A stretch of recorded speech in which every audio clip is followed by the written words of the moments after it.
నమస్తే. నేను మీ journalist Vasant.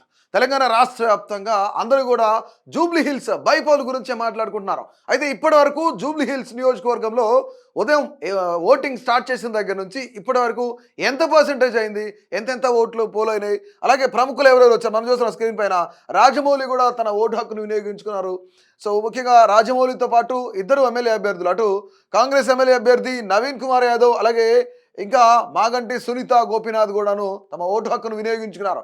So ఒక్కసారి మనం పోలింగ్ పర్సంటేజ్ చూద్దాం. ఇప్పటివరకు ఎంత అయింది అంటే నియర్లీ 1 o'clock వరకు ఎంత అయింది అనేది కూడా చూస్తే జూబ్లీ హిల్స్ అసెంబ్లీ నియోజకవర్గ ఉప ఎన్నికల్లో ఉదయం తొలి 2 గంటల్లోనే దాదాపుగా 9.2% పోలింగ్ నమోదైంది. అయితే ఉదయం 11 గంటల వరకు కూడా 20.76% కూడా పోలింగ్ నమోదైంది. అయితే జిల్లా ఎన్నికల అధికారి ఆర్వి కర్ణన్ ఏం చెప్తున్నారంటే బోరబండలోని ఒక పోలింగ్ కేంద్రాన్ని సందర్శించి ఆయన పోలింగ్ ప్రక్రియ పరిశీలించారు. అయితే కొంత బోరబండలో కొంత అక్కడ హై టెన్షన్ నెలకొంది. ఎందుకంటే ముఖ్యంగా ఇక్కడ బోరబండ కార్పొరేట్ పై చేసుకున్న ఎవరైతే బీఆర్ఎస్ కార్యకర్త ఎవరైతున్నారో బీఆర్ఎస్ కార్యకర్త, అలాగే షేక్పేటలో వాగ్వాదానికి కూడా దిగారు. కొంత కాంగ్రెస్ డివిజన్ అధ్యక్షుడు సత్యనారాయణ కూడా పోలీసులతో వాగ్వాదానికి దిగారు.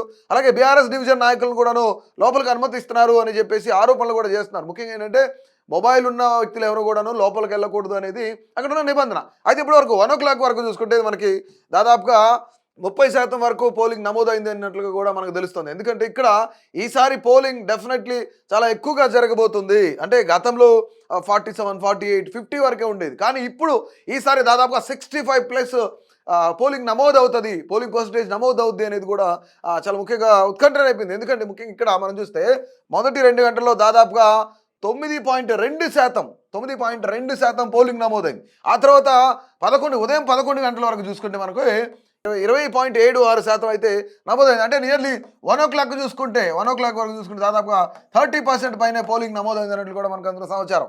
ముఖ్యంగా ఇక్కడ మనం చూస్తే అనేకమైన ఇక్కడ ఎమ్మెల్యే అభ్యర్థులు ఎవరైతున్నారో నవీన్ యాదవ్ తన ఓటు హక్కును వినియోగించుకున్నారు ఉదయాన్నే. అలాగే మాగంటి సునీత కూడా తమ ఓటు హక్కును వినియోగించుకున్నారు. సో ఇక్కడ ఒక్కసారి జూబ్లీ హిల్స్ ఉప ఎన్నికకు సంబంధించి మనం ఒకసారి క్యాలిక్యులేషన్స్ చూసినట్లయితే ఉదయం 7 గంటల నుంచి సాయంత్రం 6 గంటల వరకు ఓటింగ్ జరుగుతుంది. అంటే ఏ టైం నుంచి ఏ టైం వరకు అనేది మనం చెక్ చేస్తే ఎంతమంది ఓటర్లు ఉన్నారు, మహిళా ఓటర్లు ఎంత, పురుషులు ఎంతమంది ఉన్నారు, అలాగే ఇందులో కొంత ఇతరులు ఓటింగ్ ఎంత ఉంది, పెద్దవాళ్ళు ఎంత ఉన్నారు, కొత్తగా ఓట్లు వచ్చిన వాళ్ళు ఎంత ఉంది అనేది మనం ఒకసారి చెక్ చేస్తే నియోజకవర్గ వ్యాప్తంగా 144 సెక్షన్ విధించారనమాట. మొత్తం 4 లక్షల మంది ఓటర్లు, 58 మంది అభ్యర్థులు బరిలో ఉన్నారు. కేటగిరీ సంఖ్య చూసుకుంటే మనం ఇక్కడ పురుషులకు సంబంధించి 2,08,561 ఓటర్లు పురుష ఓటర్లు ఉంటే, ఇక స్త్రీలు చూసినట్లయితే 1,92,779 మంది. అంటే దాదాపుగా ఇక్కడ మనకి పురుష ఓటర్లే ఎక్కువగా ఉన్నారు, ఇతరులు అయితే 25 మంది ఉన్నారు. మొత్తం ఓటర్లు 4,01,365 మంది ఓటర్లు ఉన్నారనమాట. ఇక్కడ 18 నుంచి 19 సంవత్సరాల వయసున్న ఓటర్లు చూస్తే 6,859 మంది ఓటర్లు ఉన్నారనమాట. ఇది 18 to 19 అంటే టీనేజర్స్ అనమాట. తర్వాత ఇక్కడ 85 సంవత్సరాల కంటే ఎక్కువ వయసున్న ఓటర్లు 2,134 మంది ఉన్నారు. రైట్, ఇక్కడ పోస్టల్ బ్యాలెట్ వినియోగించిన వృద్ధ మరియు పీడబ్ల్యూడి ఓటర్లు చూస్తున్నట్టయితే 101 మంది ఉన్నారు. అయితే ఇక్కడ 407 పోలింగ్ కేంద్రాల్లో భారీ భద్రతా ఏర్పాట్లు చేశారు. 144 సెక్షన్ అమల్లో ఉందన్నమాట ఇక్కడ జూబ్లీ హిల్స్ నియోజకవర్గం. అయితే పోలింగ్ ప్రక్రియను సజావుగా నిర్వహించేందుకు సుమారు 3,000 మంది పోలింగ్ సిబ్బంది అందుబాటులో ఉన్నారు. 2,000 మంది పోలీసులు విధుల్లో పాల్గొన్నారనమాట. అయితే పోలింగ్ ప్రారంభానికి ముందు ఉదయం 6:30 నుంచి కూడా మాక్ పోలింగ్ నిర్వహించి ఈవీఎంల పనితీరును చూశారు. అంటే ఆర్వి కర్ణన్ ఎవరైతున్నారో అసలు ఇక్కడ ఈవీఎంలు ఎలా పనిచేస్తున్నాయి ఏంటి, ఇంకోటి ఏంటంటే మాక్ పోలింగ్ కూడా చూసేసి మాక్ పోలింగ్ కూడా అక్కడ చేశారనమాట, ఎలా పనిచేస్తున్నాయి ఏంటి అనేది కూడా. తర్వాత ఈవీఎం సమస్యలు 11 చోట్ల ఉన్నాయన్నమాట.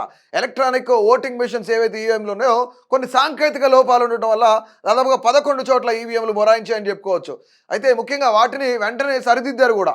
అయితే ఈవీఎం యూనిట్లు అంటే పోటీల్లో ఎక్కువ మంది అభ్యర్థులు ఉన్నందున ప్రతి పోలింగ్ స్టేషన్లో ఒక కంట్రోల్ యూనిట్, అలాగే 4 బ్యాలెట్ యూనిట్లు కూడా ఉన్నాయన్నమాట.